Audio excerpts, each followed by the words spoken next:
सिंगरौली जिले की मोरवा विस्थापन से जुड़ी समस्याओं और विसंगतियों को लेकर विस्थापन संघर्ष समिति के प्रतिनिधियों ने मंगलवार को कलेक्टर गौरव बैनल से मुलाकात की।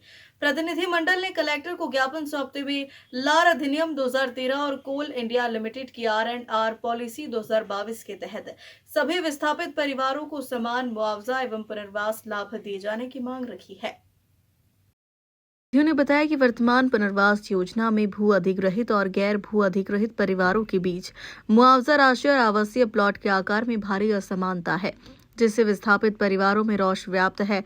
उन्होंने यह भी अवगत करवाया कि 7 जनवरी 2026 को इस संबंध में विस्तृत आवेदन प्रस्तुत किया गया था, लेकिन अब तक कोई ठोस निर्णय नहीं लिया गया।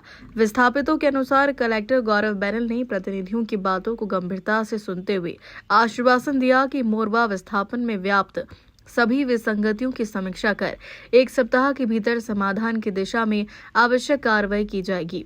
उन्होंने कहा, विस्थापितों के हितों की अनदेखी नहीं होने दी जाएगी और कानून के अनुरूप न्याय संगत निर्णय लिया जाएगा। नोट लेके क्या करेंगे, हम पूछ रहे हैं। वही में हम लोग जी जा रहे हैं, वही में 1500 रुपए में हम जी खा रहे हैं। जो आज घर टूट रहा है उन्हीं का कोई सुनवाई नहीं हो रहा है। 12 दिन में क्या मिल भी नहीं रहा। वोट तो आप ही लोगों ने दिया है, वोट तो हमें लोग खरीद लिए हैं। हम क्या पूछ रहे हैं, ये बात है। 1500 रुपए खरीद लिए हैं। तो नेता से भी सवाल पूछना चाहिए कि नहीं? वही तो पूछ रहे हैं, हम सामने पूछ रहे हैं, सबसे पूछना चाह रहे हैं। इनके पास जाएंगे कि नहीं जाएंगे? जाएंगे ना, जब मौका कहते हैं ना कि आप लोग गुनाह किए, आप लोग वो सरकारी जमीन में बसे हैं, आप लोग वो है। हाँ, कुछ लोग कहते थे कि वो आतंकवादी है। हाँ, आतंकवादी है, दोषी है। आप लोग सरकारी जमीन कब्जा करके सरकारी जमीन बसे, तो हम आज से बस। और जब हम वोट दिए थे तब हम दोषी नहीं थे। घर का टैक्स भर रहे हैं, उसी सरकारी जमीन में बस के तो वोट दिए। पैसा लेने टाइम पर दोषी नहीं है, तब तो वो भी तो दोषी है जो पैसा ले रहा है, टैक्स ले रहा है। टैक्स ले रहा है, वही आज भी टैक्स ले रहे हैं, आज भी टैक्स ले रहे हैं,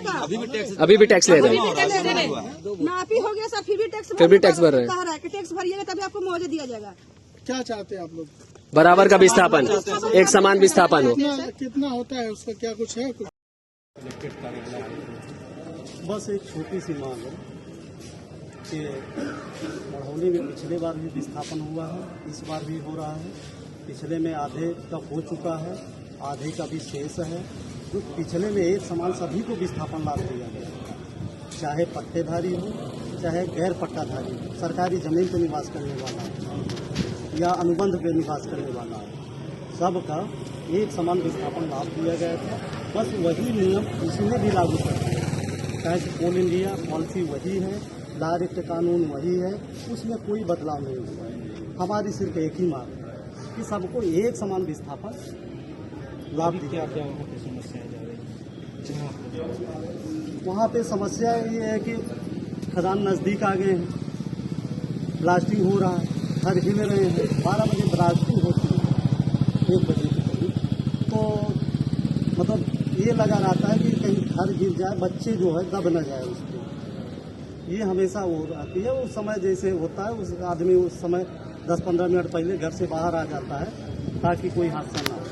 आप लोग क्या कर जाएंगे, क्या नहीं, अभी आवेदन दिए हैं, कलेक्टर साहब के यहाँ नंबर लगा है, अभी उनसे वार्तालाप नहीं हो पाए। पिछले बार कलेक्टर साहब के बाद वो 3 बार आ चुके हैं। पिछले बार आश्वासन किए थे कि हम वार्तालाप करेंगे, आपके पक्षी वार्तालाप कराएंगे, लेकिन अभी तक उसमें हमें कोई पत्र नहीं दिया गया।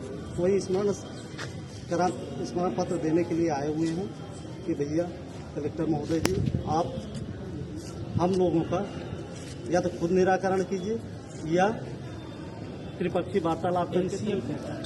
एनसीएल कहता है कि कलेक्टर साहब जो कहा देंगे हम मानने को तैयार हैं, पैसा हमारे पास है। यदि कलेक्टर महोदय बोल देते हैं तो हम मुआवजा आपको एक समान दे देंगे।